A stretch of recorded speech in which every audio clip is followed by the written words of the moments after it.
Hello, everyone. Today we're going to look at Costa Rica real estate boom, where prices are going, how much you expect to pay in the main towns where we gringos go to Costa Rica to live, to retire, to work, to buy cash flow, Airbnb properties, so on.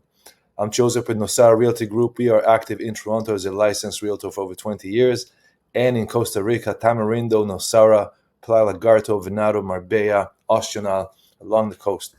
And today I'm going to show you a bit of research I've done regarding what are the prices in Costa Rica, what you should expect to pay in the main three areas that we deal with, the main three areas that most foreigners come to, which are Playas del Coco, Tamarindo, and Nosara.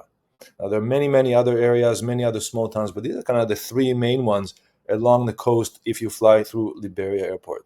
So first things first, let's introduce ourselves. We are in Costa Rica called the Nosara Realty Group, and we deal with resale properties, pre-construction, land development. This is us right here, all these smiley faces, and there'll be more. And we also have a website called the Playa Lagarto Real Estate.com, and this website has listings of mostly Playa Lagarto, but also Tamarindo and other places. So you'll see there's some villas, some land. So if you're looking for a villa or land in Playa Lagarto or the surrounding areas, including Oceana, Nosara, Venado, Marbella, Playas del Coco, and Tamarindo, come talk to us. We got lots of great product for you here, and there's even more. Okay, for the purpose of this video, I made a list, and this list is right here. Follow with me, and we're going to do a bit of research using a bit of help from AI. Now, the AI we're going to use is really just summarize documents to save us a lot of time. So I'll jump right to it. Costa Rica real estate market 2025 to 2026, and I would say even to 2028, because I'm going to show you trends where it's going to. So the first thing you want to know is the size, population, GDP of Costa Rica, and how's Costa Rica ranking on the global sale.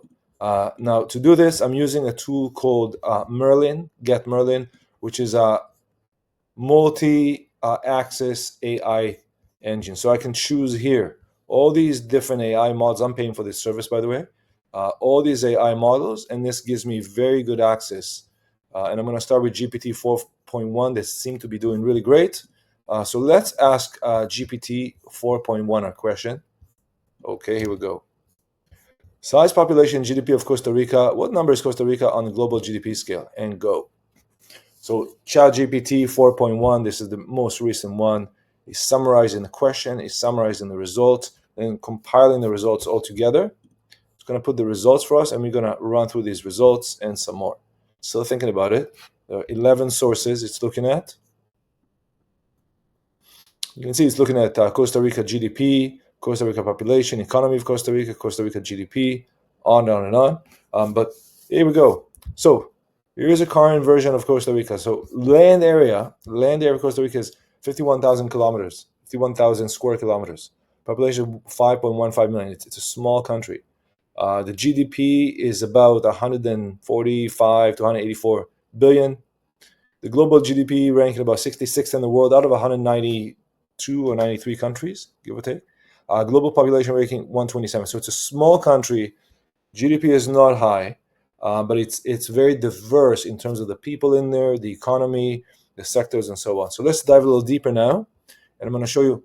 Let's look at what we're interested in: is how many gringos, how many foreigners come to Costa Rica. So the question is, how many Americans, Canadians, and Europeans reside in Costa Rica? Reside. How many are living? I'm not asking to the status if they're just asking a general question.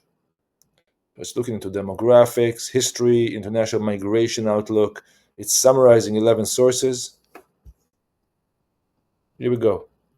Americans, there are approximately 70,000 to 120,000 U.S. citizens living in Costa Rica as residents, making a large expat group outside Central America. Check, you following with me here? Yeah. Canadians, about 8,000 to 15,000. We're number 2 here. And Europeans, 15,000 to 25. So about the same number of Canadians, Europeans. And that would make anywhere from 25 to 40,000 people. And with the Americans, you're looking at anywhere from 110, 120 to 200,000 foreigners in Costa Rica. Now, that may not sound a large number, but these are the people that spend the most amount of money, hire a lot of Costa Ricans, buy almost half of the homes. Some stats say even more than half of the homes. So this is a serious economic development engine for Costa Rica. That is another reason why recently Costa Rica increased the tourist visa from 90 days to 180 days. That gives you the ability to be a snowbird, someone who comes to Costa Rica for the winter, for 180 days, no problems. Okay, let's see what number of homes are bought by Americans, Canadians, and Europeans in Costa Rica. Maybe I'll add in Costa Rica. So I'm asking, now that I know how many people are there, I know the GDP of Costa Rica, I know where it's located, I can see the economic engine with the foreigners, quite a few of them, relatively speaking, and now it tells me there are no official numbers. However,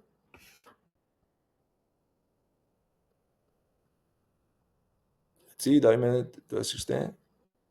Significant buyers. Now, I've seen stats of about 50%. Here, so to summarize, Americans by far the largest group of foreign home buyers, with Canadians and Europeans making up much smaller but still noticeable shares. In the most popular expat areas, realtors sometimes estimate the foreign nationals, largely Americans, account for as much as 70 to 80% of home purchases, but this figure is much lower nationwide and not officially confirmed. Let's repeat this question with another AI.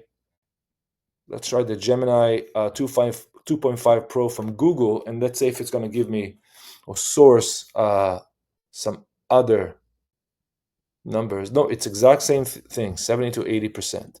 Okay, so you can expect that in areas like Playas del Coco, Tamarindo, Nosara, 70 to 80% of all the homes are owned by foreigners, mostly Americans. Now let's look at average price of homes. We're warming up here until we're going to get to the big conclusion. And I'll stay on the Gemini 2.5 Pro. What's the average price of home in Costa Rica? And really, the search engine or the AI engine doesn't matter so much here because we're compiling information. There's no intelligence involved here. Just looking at what he can find on the web that he has access to, and then he pulls it together. That's why the results are more or less the same, regardless what type of engine, AI engine I'm asking. I got nothing here. Oh, it's still compiling results. But you will see that the prices of homes in Costa Rica really varies between the small towns and the foreigner towns. So it's going to give me the info, and we're going to review it in a second. Okay.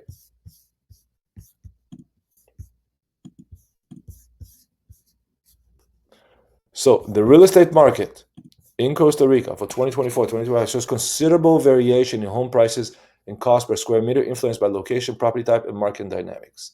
That means by the coast, where the foreigners are, prices will be very high. Inland, small towns will be much, much lower. In early 2025, the median sold price for single-family home in Costa Rica was approximately $568, reflecting a significant decrease. That's from one source, and you can look at the source here, Costa Rica trends. Now, this is not government trends, so we'll see. Prices. Luxury home in Guanacaste region. This is where we are, right along the coast. So average price about 1.7 million. Okay, villas are 500 to 2 million. South Pacific region price increased by 42%. So you see the numbers are a bit off. They say there's a drop, there's an up. So take it with a grain of salt. A luxury home increase by 8% to 1.59 to 1.6 million. In Costa Balena area, part of the South Pacific, average was surpassed even more. Okay, average per square meter. So if you want to get square feet, you time that by 10.76 or by 11 if you want a quick calculation.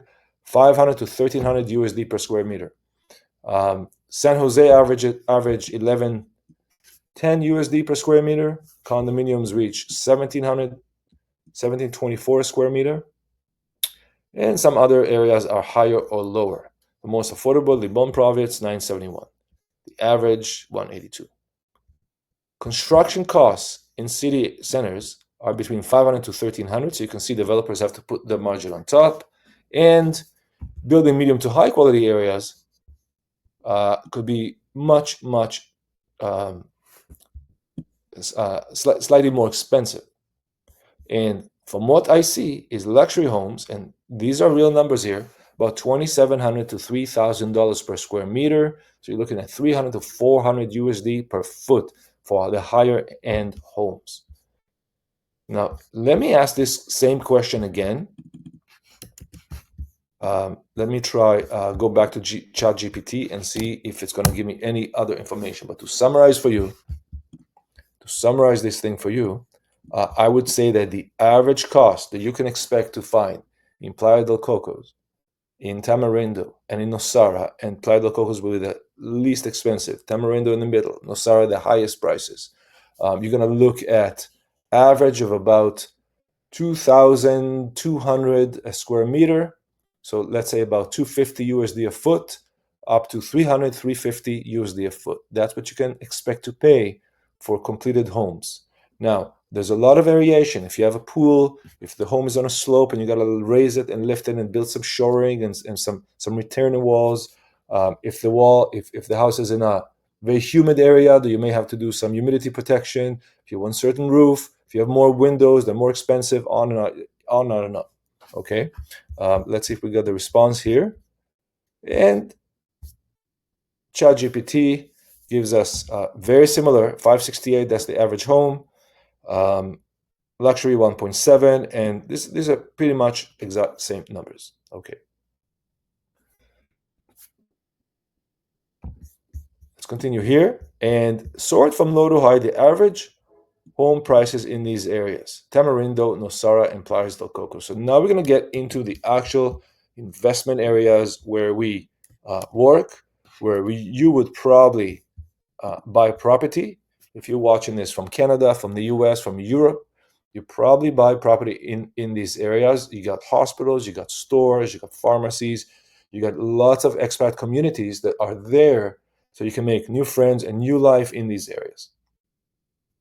Now, a lot of people also choose to go to smaller towns because the prices are lower, but you're still in Costa Rica and you can still have a hospital around. So the next door would be Santa Cruz, Nicoya. Okay, these are medium-sized towns. And then there's a lot of small towns, even just outside of Tamarindo. You can find a whole bunch of them. And here we go. So from lowest to highest. So Tamarindo, 1,400 to 1,800 for a condo. This is dollar per square meter. So about 1,500 to 2,000 per square foot. Median home price around 550. Now in Tamarindo, consider the closer you get to the water, the price go real up. If you go a little bit back, price really drops. And here they're comparing Uvita, Ochoal, and generally lower, so much lower because these are more south, smaller towns, less serviced, more difficult to get to. Tamarindo is paved road all the way. Okay, services close to the airport, everything you need, hospital.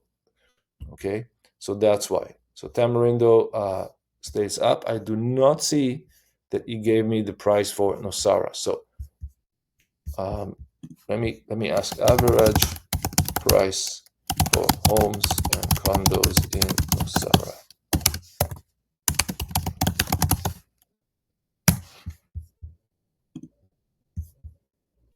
Okay. So Nosara, $500,000 to $1 million. That's average home, and I've seen condos there for homes there for $2, $3, $4, $8 million. Okay, condos 350 to 700. Average price per meter ranges from 1,000 to 1,500. I would imagine Nosara, from what I've seen, actually closer to $2,000 to $3,000 a meter. Okay, Nosara is more expensive. And I will tell you that when I ask the same question, sometimes twice, I may get slightly different information from the AI engine. Detailed breakdown. Okay, let's see if we can get some detailed breakdown on new home construction. So from what I've looked before, there are about 4,000 new homes built in the area every year. That's not too many, or 4,000 sold. That's about 12, 13 to 15 homes a day. That's at a small number. Imagine a city like Toronto, at the height of it, was selling 4,000 units a month, 120 condos a day, 120 homes a day. Okay, sometimes even more. But mind you, Toronto itself is almost double the population of the entire Costa Rica. So here we go. And this is, and then after this, I'm gonna review this and then give you a summary of what to expect. Here's a current data-driven breakdown of the latest new home construction trends and home prices in Guanacaste, Costa Rica, 2024-2025, reflecting most recent insights. New construction activity. Guanacaste region is expanding sustained levels of new home construction, particularly in popular areas like Tamarindo, Playa Flamingo, and Playa Hermosa. Constructor permit approval remains steady, supporting ongoing developments. And I've seen numbers that the number of permits issued is 70 to 18% higher every year. That means there's 70 to 18% more homes to be constructed every year. Infrastructure improvement are a key driver, and that's why Tamarindo is so popular, or Playas del Coco, because you can drive on a paved road right from the airport. Nosara is not the case. Nosara is still bumpy road in some ways.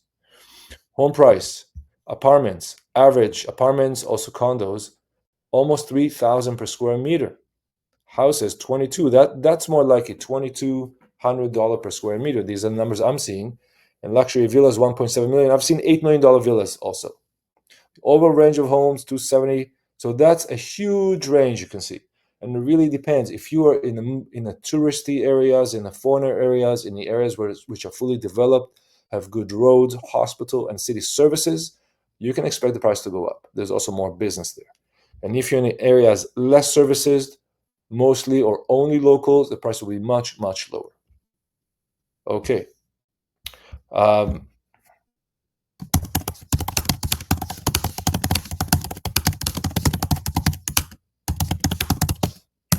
going to ask a couple more quick questions here. So trends in the Tamarindo prices, are you looking at, this was a quick answer, home 600,000 to $1 million, and cost 1,200 to 1,800. Remember, we just got 2,200. So you can see how you got to take all these numbers with a grain of salt, or a sack of salt. Rental returns stay attractive because Tamarindo is top destination. To tourists and digital nomads, rental returns remain strong. Many buyers purchase with the intention of short-term rentals, which supports property values. Luxury segment, price moves up and down. Be noted. Okay.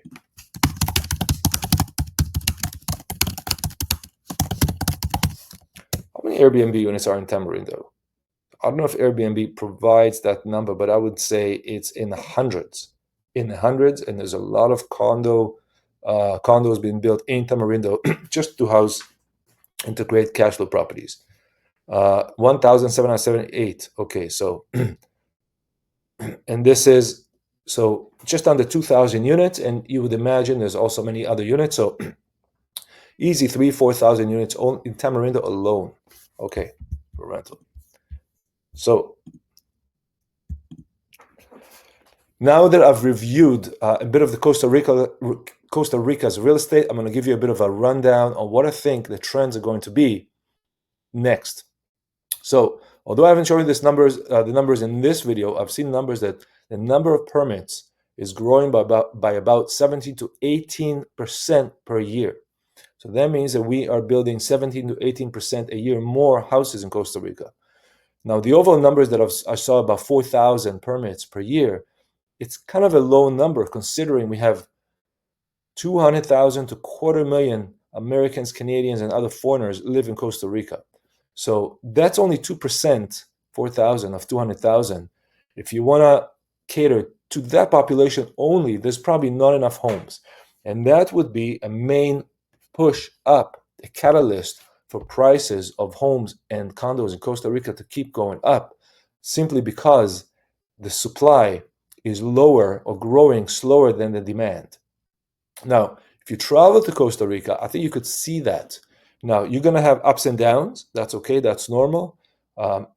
Clearly, rainy season is always down. There's less people, less transactions, and in a dry season, more people buy. They come to Costa Rica. They see what a beautiful place. They buy a property. They start thinking about it. Maybe they had a trip or somebody told them. They go down to Costa Rica for look for properties. So the prices during the wet season would be, in my opinion, slightly depressed, and sellers that advertise in wet season may say, you know what, I'll give you a price, I'll give you a discount on my cost, on my price, just take it now before the high season. Once the high season comes, I want my price up again.